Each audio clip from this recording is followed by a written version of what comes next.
Здравствуйте! В государстве Алания 18 часов и в прямом эфире информационный выпуск сегодня. С вами Ирина Кусраева и вот главные темы дня.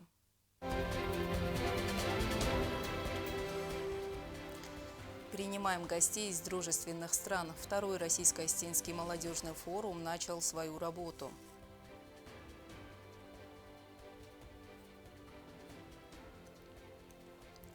Быть предельно внимательными и осторожными. На Транскаме гололед. Раздельный сбор мусора. В рамках экологической акции в Цхинвале устанавливаются специальные контейнеры.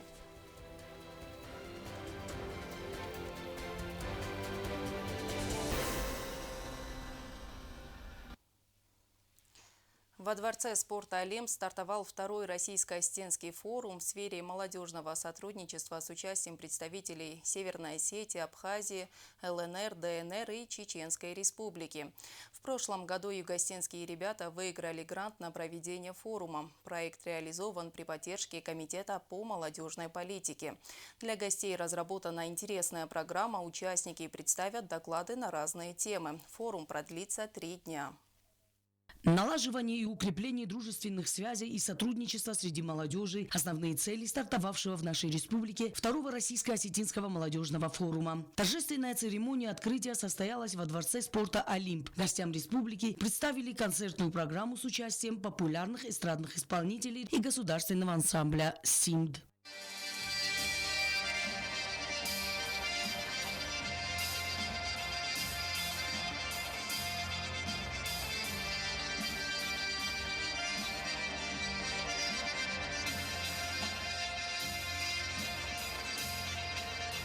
Программа форума насыщена: круглые столы, мастер-классы, лекции, встречи. Гостей республики ждет интересная культурная программа. С приветственной речью к гостям праздника обратился первый вице-премьер республики Алан Джоев. В рамках форума, как уже было сказано, состоится культурный обмен профессиональным опытом. Будут расширены уже существующие площадки взаимодействия, созданы какие-то новые интеграционные механизмы. Обращаясь ко всем нашим дорогим и уважаемым гостям, я хочу сказать, что именно вот в вашем участии во всем происходящем, именно в вашей активности, вашей нацеленности на достижение лучшего результата и кроется залог успеха нашего общего дома, нашего общего будущего. Заместитель председателя Комитета по молодежной политике Валентина Гатикоева отметила первоочередные задачи форума. Мероприятия с участием молодежи, безусловно, будут способствовать сближению наших стран и созданию единого поля общения. Форум поможет стимулировать проектную деятельность молодых людей, считает Гатикоева. Приветствую наши делегации, наших высоких гостей и всех тех, кто сегодня с нами. С каждым годом интеграционные процессы между Российской Федерацией и Республикой Южная Осетия становятся все сильнее во всех сферах. И сфера молодежной политики не является исключением. И именно поэтому, я думаю, значимость и важность проведения данного форума понимает каждый. Гости из Чеченской Республики поблагодарили организаторов за предоставленную возможность принять участие в работе форума. Мы безумно рады этому. Просто первое впечатление, которое оставило наше здесь посещение, это неописуемо, нам очень понравилось. Мы сюда приехали и были готовы ко многому, но то, что мы увидели, то, в чем мы поучаствовали, для нас безумно понравилось. И безумно, как уже было сказано, вектор, который был выбран, и непосредственно направление форума, это очень важное направление. И интеграция молодежи – это, безусловно, важная часть нашей политики. Программа рассчитана на 3 дня. Молодежь будет проводить образовательные встречи, обсуждать представленные проекты, развивать интеграционные процессы. Оксана Джуева, Рауль Кочев, ГТРК ИР. Информационный выпуск сегодня. В конференц-зале Национальной библиотеки состоялся круглый стол. Участники форума обсуждали перспективы развития двусторонних отношений, молодежные проекты. Во встрече приняли участие представители посольства России. Подробности далее. Исторические вехи, роли, перспективы сотрудничества России и Южной Осетии. Вклад молодежи в развитие сотрудничества. Тема обсуждения участников круглого стола в рамках второго Российско-Осетинского форума. Представители посольства Российской Федерации в Южной Осетии и Россотрудничества были приглашены на встречу с представителями молодежи из дружественных стран. Сергей Скворцов подробно рассказал о работе, которая проводится представительством Россотрудничества. Во многих странах есть посольства, но посольства, они занимаются политическими вопросами, сложными этими вопросами. А вот то, что касается культурно-гуманитарных связей, вот это возложено на нас, на Россотрудничество. Работаем мы в 80 странах, но, как я уже сказал, только можно похвастаться, что представительство из всех присутствующих здесь есть в Южной Осетии и в Абхазии. Преподаватель йогу Анна Гагиева представила доклад о сотрудничестве Республики Южная Осетия в Российской Федерации в области образования. Россия и Южная Осетия, они имеют длительные, тесные, устойчивые связи в сфере образования и педагогики.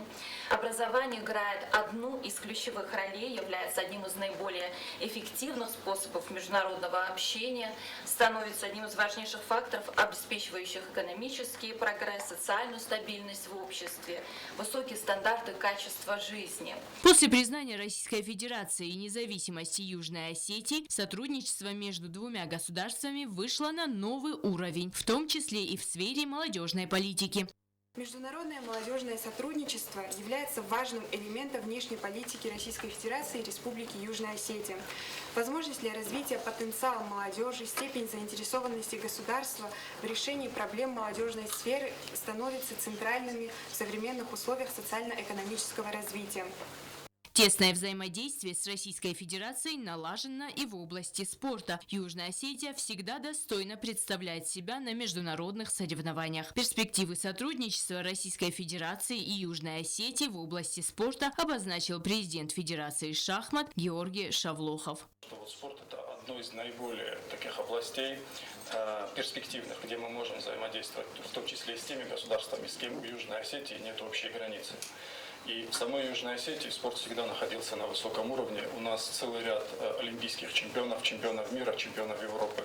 То есть, исходя из размеров и населения республики, мы занимаем одно из первых мест в мире по этому показателю. И наиболее популярными видами спорта у нас в республике являются вольная борьба, футбол, легкая атлетика, единоборство, шахматы, гимнастика и плавание. Участники форума также обсудили проект по межнациональному взаимодействию дружественных с Российской Федерацией республик. По итогам было решено провести фестиваль, где участники смогут познакомить друг друга с культурным наследием своих народов. Этот проект молодые люди собираются реализовать в ближайшее время. Лена Газаева, Регина Черткоева, Ида Кочиева. Информационный выпуск сегодня. В рамках проведения Российско-Осетинского форума прошла экскурсия в музее в выставочном зале Юго-Осетинского госуниверситета. Ребята посетили выставку молодого художника Лиры Албуровой. Представителям молодежных организаций показали экспонаты, а также рассказали о быте и традициях осетин. Как отметили участники форума из Абхазии, им было приятно увидеть старинную утварь. По их мнению, элементы быта предков осетин и абхазов во многом схожи. Так же, как и у нас, нам рассказывали про традиции, про быт осетинских, когда они еще жили в горах. То есть те же самые традиции, только уже в Южной Осетии. Мне очень комфортно здесь находиться, очень нравится. Нравится в том плане, что все, как будто все свое. На самом деле, как будто и ничего, никакую обстановку не менял. Приехал к себе, к своим. И нас также приняли горячо. Четвертый международный муниципальный форум стран БРИКС прошел в Санкт-Петербурге. Площадка объединила представителей разных стран, среди которых и Южная Осетия. Нашу республику представил глава столичной администрации Гено Каджаев. О результатах своей поездки он рассказал нашей съемочной группе. Глава городской администрации Генок Аджаев принял участие в международном муниципальном форуме БРИКС, который проходил в городе Санкт-Петербург. Это ежегодный деловой форум, который прежде всего направлен на налаживание взаимоотношений и привлечение инвестиций. БРИКС считается Бразилия, Россия, Индия, Китай. Но там было очень много государств зарубежных и мэры городов по всей России. Полезные встречи были у меня, знакомства хорошие. По словам Каджаева, программа форума была направлена на развитие социально-экономического благосостояния муниципальных территорий и внедрение информационных цифровых технологий в каждодневную деятельность. В рамках форума проходили встречи с обсуждением актуальных проблем в разных областях. Там были встречи с мэрами городов, и они очень интересовались Южной Осетией, да, очень хотят и города побратимы. Нам это выгодно. Но это первые шаги, которые первые поездки. В работе форума приняли участие более 50 стран. По словам Генука Аджаева, удалось наладить взаимоотношения с представителями городских администраций многих городов Российской Федерации. За вклад в устойчивое развитие городов стран независимых государств Генук Аджаев был награжден орденом Международной ассамблеи столиц и крупных городов СНГ. Я еще встретился с землячеством, астинским землячеством в Питере. Очень хорошо меня встретили. Наметили какие-то планы, какие-то встречи. По словам Каджаева, работа по установлению деловых отношений будет продолжена. В ближайшее время состоится поездка в Карачаево-Черкесию, где будет подписано соглашение о налаживании дружественных связей. Стелла Бязарова, Рауль Кочев, Вера Схавребова. Информационный выпуск сегодня. Осторожно, гололед. МЧС республики призывает участников дорожного движения по Транскавказской автомагистрали быть предельно бдительными и осторожными. В зимний период главная трасса страны нуждается в пристальном внимании со стороны специальных служб. Однако большая ответственность лежит и на самих автовладельцев. О том, как несут службу спасатели МЧС и дорожники, в репортаже Анжелы Кукоевой. Министерство по чрезвычайным ситуациям предупреждает жителей и гостей республики, в особенности автовладельцев, планировать поездки с учетом погодных условий. В последние дни резко ухудшилась погода в горных местностях. Осадки в виде снега на выходных прошли уже в Заузском районе. Местами дорога покрылась ледяной коркой. Тем, кто собирается в путь, МЧС советует позаботиться о зимней резине. Первый снег выпал, толщина снежного покрова не превышала 5 сантиметров. Еще раз, конечно, просьба большая к людям, к нашим жителям нашей республики, которые передвигаются по автомагистрали, поменять на автомобилях летние шины на зимние, потому что это в первую очередь безопасность их и их пассажиров. Особое внимание в зимний период уделяется состоянию Транскавказской автомагистрали, по которой ежедневно передвигаются сотни автомобилистов. Спасатели и МЧС готовы незамедлительно выехать для оказания экстренной помощи попавшим в беду путникам. От них поступает информация о состоянии дороги. Мы тут же связываемся с дорожными службами. Сотрудники МЧС Южной Осетии держат ситуацию под контролем. Наша техника готова, личный состав готов. Создание условий для безопасного проезда на республиканских дорогах – главная задача дорожных служб. Весь зимний период они работают в усиленном режиме, чтобы своевременно расчищать и обрабатывать реагентами трассу. Специальные машины были направлены вчера для посыпки противогололедной смеси. Более того, в селе Руг уже поставлена вахта, которая дежурит круглосуточно и по необходимости будет сразу же приступать в любое время дня и ночи к расчистке и подготовке дороги под проезд. Территориальные пожарно-спасательные части МЧС и Дорекспострой будут проводить ежедневный мониторинг ситуации на республиканских дорогах. Анжела Кукоева, Азамат Кудзеев, Вера Схавребова. Информационный выпуск сегодня. Раздельный сбор мусора минимизирует негативное влияние на экологию. Наряду с обычными отходами существуют опасные виды мусора, утилизация которых требует специальных норм и правил. С этой целью в столице республики были установлены урны для сбора вторичного сырья. Также в ближайшее время практически перед каждым учебным заведением будут установлены специальные контейнеры. О необходимости внедрения новой методики сбора бытовых отходов в республике сюжет Агунды Губозовой.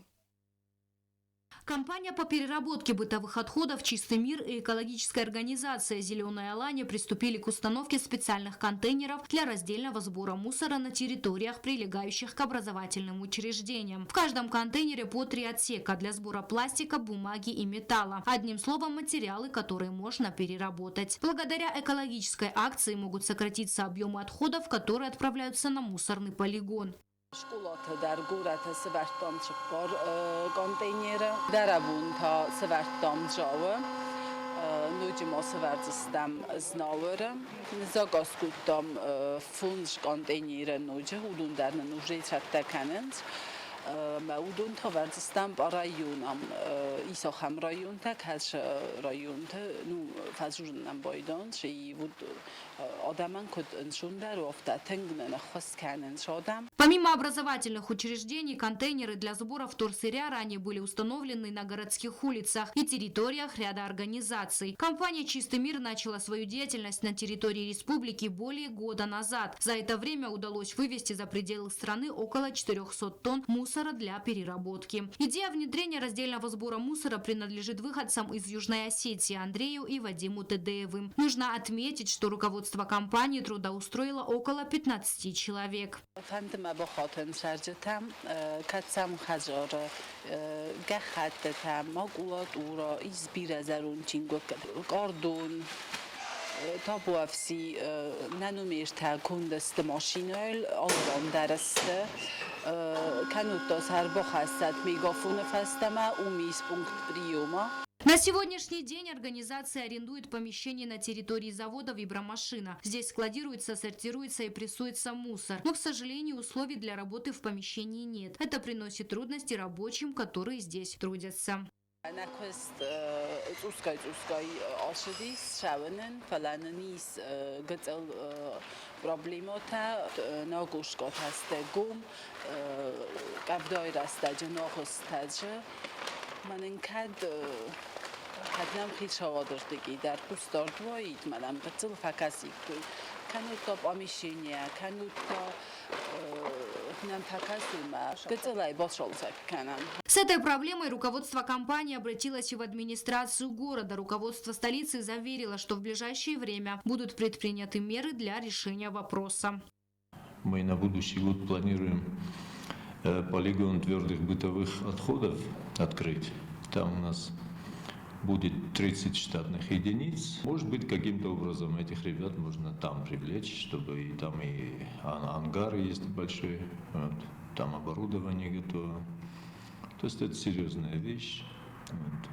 Мы готовы их поддержать, этих ребят. Для удобства жителей сотрудники компании ежедневно объезжают улицы, собирают отходы, пригодные для переработки. Как рассказала исполнительный директор организации Велена Кобесова, некоторые жители города пренебрегают условиями раздельного сбора бытовых отходов. В специальные отсеки бросают и весь остальной мусор. Это портит перерабатываемый материал и, конечно же, добавляет работы сотрудникам компании. Они, в свою очередь, готовы помогать и вывозить мусор. Но нужно помнить, что главное зависит от нас, жителей республики. Агунда Гобозова, Азамат Кудзев. Информационный выпуск сегодня. Далее прогноз погоды на завтра, 6 декабря.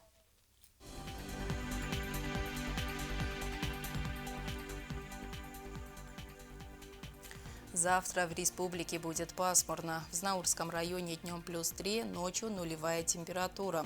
В Дзавском районе днем +2, ночью -2. В городе Куайса днем +1, ночью -3. В Ленигорском районе днем +1, ночью -2. В столице республики в Цхинвале днем +2, ночью нулевая температура. Я благодарю вас за внимание. До свидания.